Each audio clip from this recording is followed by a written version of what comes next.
Hey, it's your friend Cristiano, and welcome to the Queer Quest podcast. Hello, all you fabulous souls. We're jumping in deep today. We're going to be talking about rejection. I'm actually going to be sharing an embarrassing story of my biggest rejection that I had in life, and then talk about how it affected me for so many years and, going through the journey of overcoming my deep-seated fear of rejection. So if you think you're going to get some value out of today, which I know that you will, I would love for you to like, to comment, to share, to review, to subscribe, wherever you are, because wherever you're watching this or listening to this, if you do that, someone else is going to get it because you have done one of those things. It's going to into the algorithm. So I appreciate you being able to do that. So let's jump in. So this is me before I'd ever really, truly, properly come out. I'd been to a few gay clubs, gay bars, but really outside of this situation, I'm very innocent. I'd never really explored much of my sexuality. And I met someone who lived near me, who we knew each other were gay. We'd met through a mutual friend who I used to play tennis with, and I ran into them being out one night, and then we connected, we became friends. And this person that I was friends with through tennis was really this was his best friend that I had met. And so I thought they were really close, which I'm sure they were. But when I became friends with this other guy, which we're going to call him Joseph, just for the name's sake, when I became friends with Joseph, we became friends really, really, really fast, to the point where because before that, pretty much had zero friends, didn't really have much of a social circle, was socially awkward, had social anxiety. I've shared this in the past, it's no secret, but we became fast friends. We lived only about 10 minutes away from each other. So oftentimes we'd hang out, we would sleep at each other's houses, but nothing ever happened romantically. We would talk about all different things, but I was probably the closest person to him. We became really, really, really close. He would tell me his deepest, darkest stuff, like some really traumatic stuff. And I helped him through it. It was one of those kinds of friendship where you were so close, felt so much trust within someone, and it built like that. And it built and built and built and built to the point where I started to really feel a lot of deep feelings towards him. And I felt that because of the way that we interacted and how deep it was and how close he was sharing all of his deep stuff towards me, that he felt the same way too. But I was so afraid of doing something and ruining it that I never, ever did for such a long time. As time went on, I started to integrate and start meeting all these other people that he knew. And I found someone else that he used to date that was his ex.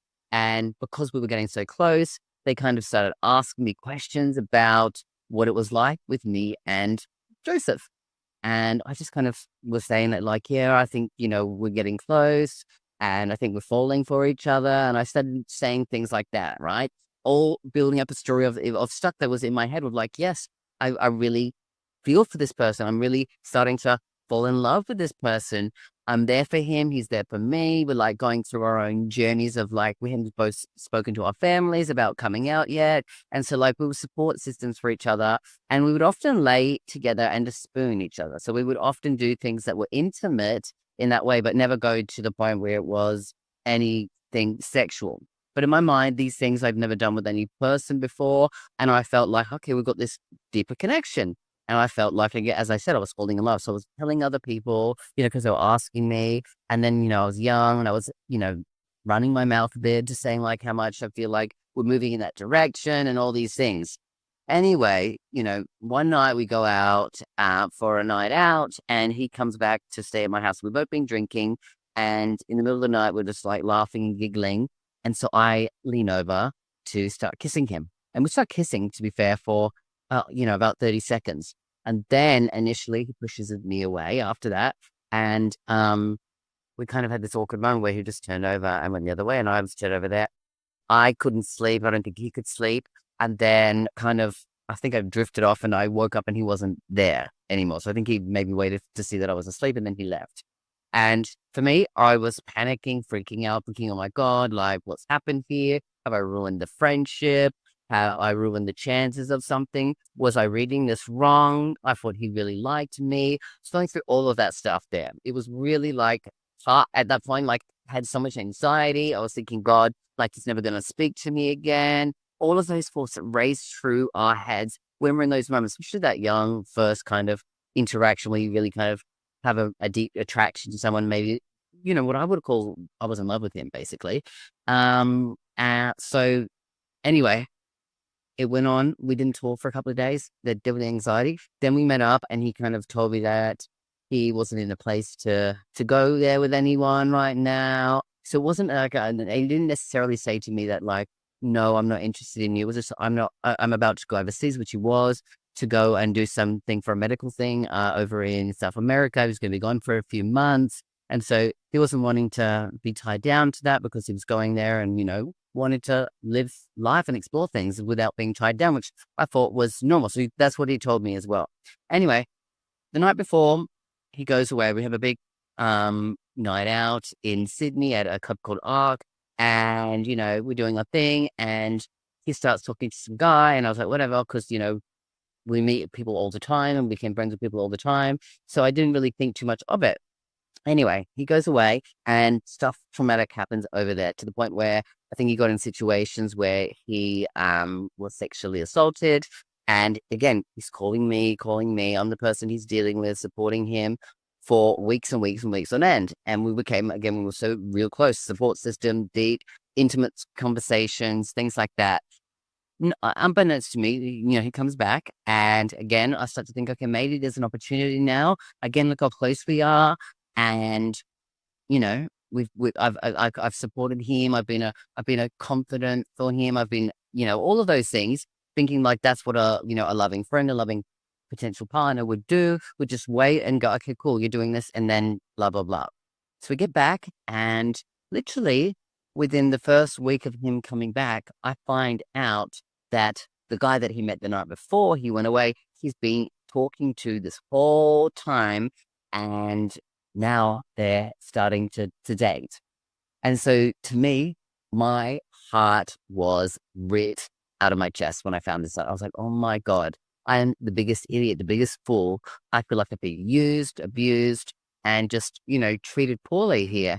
Whereas I've just been trying to give so much love, try to show so much love, try to be someone who's there because I'm so really wanting this thing to work out, but it didn't. And I felt deep rejection. So I pretty much was like, fuck you, get out of my way. Like I feel this way, heartbroken, dealing with it, going out partying all the time, all of those things. A few weeks later, he starts to find out and talk to all these other people because they realize he's with someone else. They're like, what happened to you and Cristiano? And it's like, what do you mean? They're like, well, said that you guys were getting closer and that you were forming something and blah, blah, blah, blah, blah. And so he found out that all these things. And then like that really kind of just caused a huge, deeper rift. And we got into more arguments and more fights, and then we made up and all these things. So it was a big thing. And I eventually just said, look, I don't think I can be friends with you because I need to protect my heart. But heartbroken, that rejection was probably the biggest rejection that I've ever dealt with, especially me being like my first kind of crush, like love thing in my mind. And that held me back from wanting to find love for a long time because I didn't know how to properly heal or get over it. My understanding of ways to protect myself was to pull myself out of situations where potential things like that could have happened. So, are you ready to embark on a journey of transformation that's uniquely yours? Welcome to QueerQuest, the world's first and best personal development platform created by and for the queer community. Imagine a space where your authenticity isn't just accepted, it's celebrated. A place where you can grow, learn, and thrive alongside a vibrant community that understands you.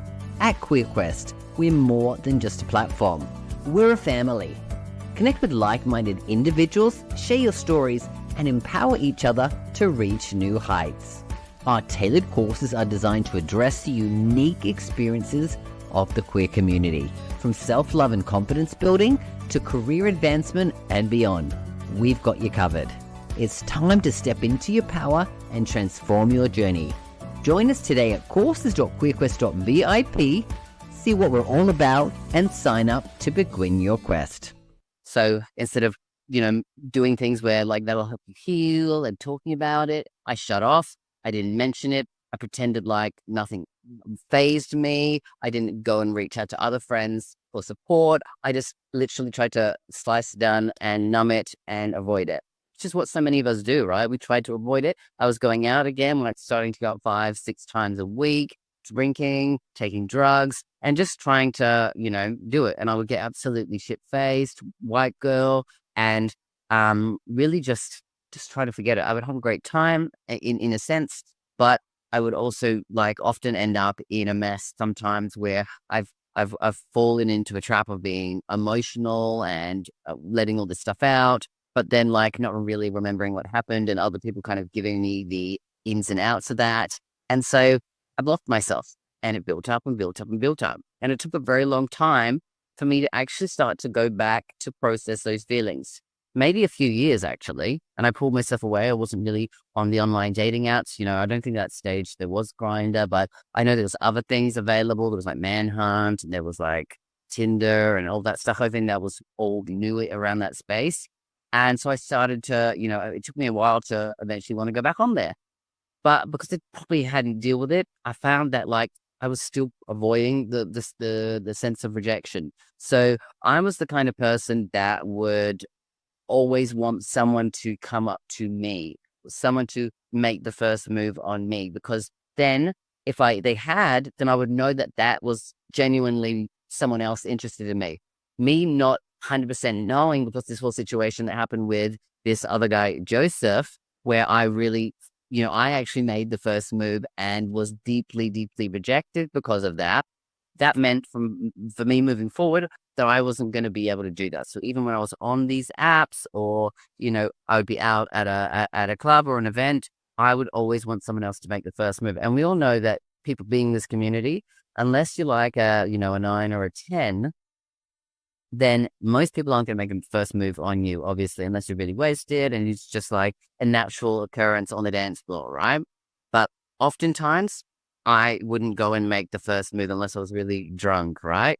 And so being online on these things, like, I would often realize that I was pushing myself into, I was thinking I was avoiding rejection, but I was actually putting myself in the scenario to continually be rejected and feel unworthy because I wasn't getting the kind of responses or interactions that I was wanting to. I was wanting to have them, but I was afraid of having them myself. So I didn't do it, because if I did, then there was a chance I would get rejected. And if I didn't, then I was already feeling the sense of rejection anyway. So it was this double-edged sword. I struggled with that for years and years and years, maybe over a decade. To be fair, there was a number of different guys throughout the years that things had happened with, and it didn't work out because of this thing of rejection. Anything that came to the point where it was a little bit off or a little bit awkward, I made that as an excuse to push someone away and say, no, I'm not going to get hurt again here. And then I finally had to work through some stuff, because I was like, you know what, I'm getting to 35 years of age. I've never had a proper relationship, never dated someone more than a few months. And to me, I really want this. I've been longing for this for many, many years. What do I need to do to fix it up? And this was when I was at my rock bottom moment back in around the 2000 mark. And I just said, look, I have to do something about this. I have to figure out a way to move forward. Otherwise, I'm going to constantly be going around in this negative pattern where I'm on the line apps, I had all this off, I feel really bad, I have a shitty situation, I go offline for 6 months to a year, and then I come back on and the pattern reoccurs. So I had to finally go deep. I had to really go back and realize that the root of my rejection wasn't even necessarily that first event with that guy. That was my first relationship rejection. But I've been dealing with rejection, just like so many people in the, LGBTQIA plus queer community, for years. I've been thinking that people have been rejecting me since I was a baby.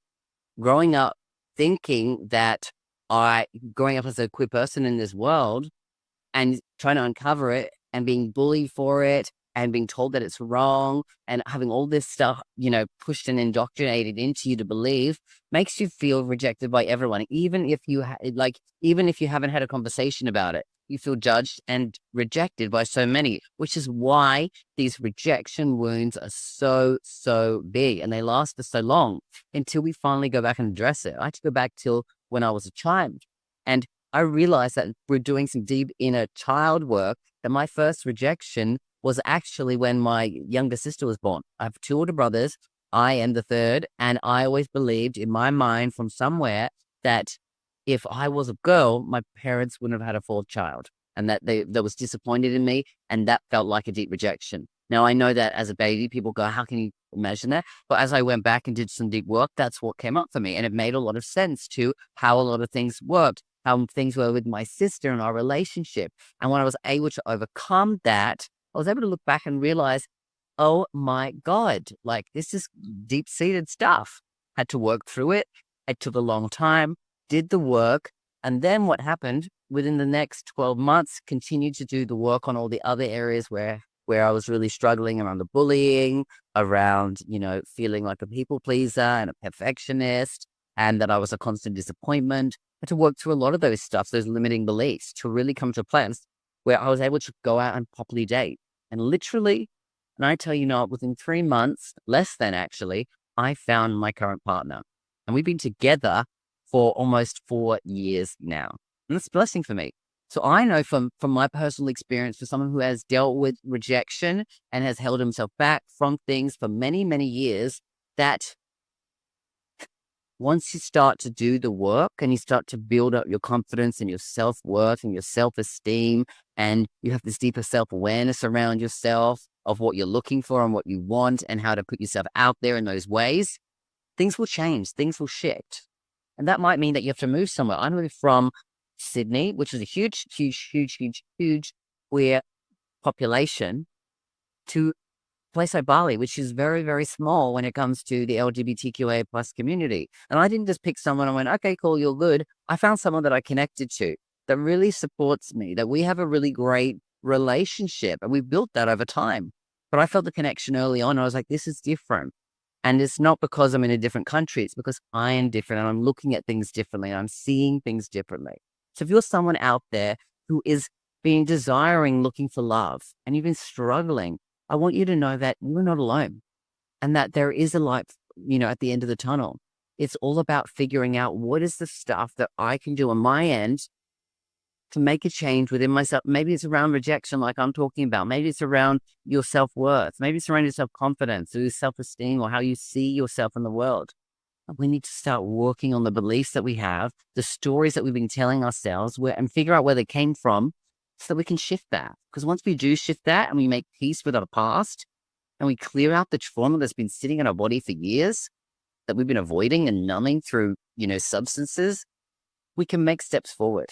This is what we work through in the Queer Quest Pro platform. We've got people who come to us and they come to our workshops every single month, a part of the program, and we work on a different area of life because we know that over the 12 months, when we look at the 12 different areas of the queer wellness wheel of life, which is, physical, emotional, mental, spiritual, career, finances, social relationships, intimate relationships, joy, activism, culture, and identity. We go through all those and we do the work on those things and you see the growth. Then when it comes time to being in a position where you can start dating or you want to start dating, you'll start to notice you feel different and you might start to connect energetically differently to people as well. And so we've had many people in the program who have joined the program for one thing and ultimately got the result of finding a partner, which is fantastic. And I'm so grateful for these guys to be able to do that. Anyway, I'm not going to continue on. I'll link it below if there's something you want to look at. That's totally cool. But us getting back to rejection, I want us to know that it is for queer people. When I've looked through this and I've gone through all the research, that is one of the deepest rooted things that hold us back from getting what we want in life and finding love. And that means also finding self-love, because initially what's happened is we have been rejected by other people. And then automatically, because of all of that, we start rejecting ourselves. That's when our self-worth, our self-confidence, our self-esteem goes down to a point where we start to use substances to numb ourselves, to avoid the pain of rejection. And constantly we go through the cycle and pattern of rejection. And we want to avoid it, but our subconscious is creating it in a sense because we have a pattern that we need to be able to shift and change. Again, it's deeper work, which I do with my one-on-one clients as well. It's a lot, to conceptualize to someone who hasn't necessarily gone into a lot of personal development or any deep healing work. So it's maybe like 10, 15 steps too far ahead to say like this is the 411, the plan. But what I want to say is like all you need to do is look at what is your next step. What is the next thing that you can do in your journey? Maybe that's just being aware. Write down what are all the deep rejections that I've had in my life. Like me sharing that story today. What does that brought up for you? Have you got a list of rejections that you've had? And you can go back and find that very initial one that you think that it is the first one. Because sometimes when I tell you the thing that we think it is with our conscious mind, it's usually gone back quite further than that to our subconscious mind when we're a lot younger. And that's why it's called deep healing work and inner child work, because sometimes we have to be able to bring up the subconscious memories of a situation that we consciously couldn't initially be able to remember.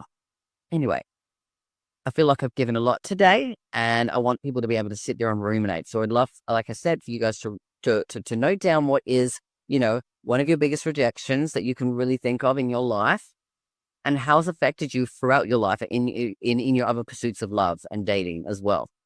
And if you feel like sharing with me, you can send me a private message. Of course, I'm on TikTok and Instagram and Facebook. You can find me under Christiana Green, or you can search Queer Quest and you find me as well. And of course, I'm going to link some things below if you want to check out more about what you can do, because we also have a fantastic free webinar called The Queer Comeback. It's a webinar for people in the queer community who are ready to take their step forward in life. And maybe we're calling it a comeback because, whatever age you are, you're never too old for a fabulous comeback. And maybe that means coming back from depression or anxiety or mental health issues, or coming back from dealing with really, toxic and negative, narcissistic or whatever people in your life. Or maybe it's coming back from, a huge financial blow or something like that that's really affected your self-esteem. Everyone has the opportunity for a beautiful comeback. And that's why I'm going to link below information for you to check out the Queer Comeback webinar. It's free, it's fun, and it's definitely worth a look. All right, I'm going to leave it there. I'm going to be back next week with another episode. But until then, always remember that you've got this and I've got you. Bye for now.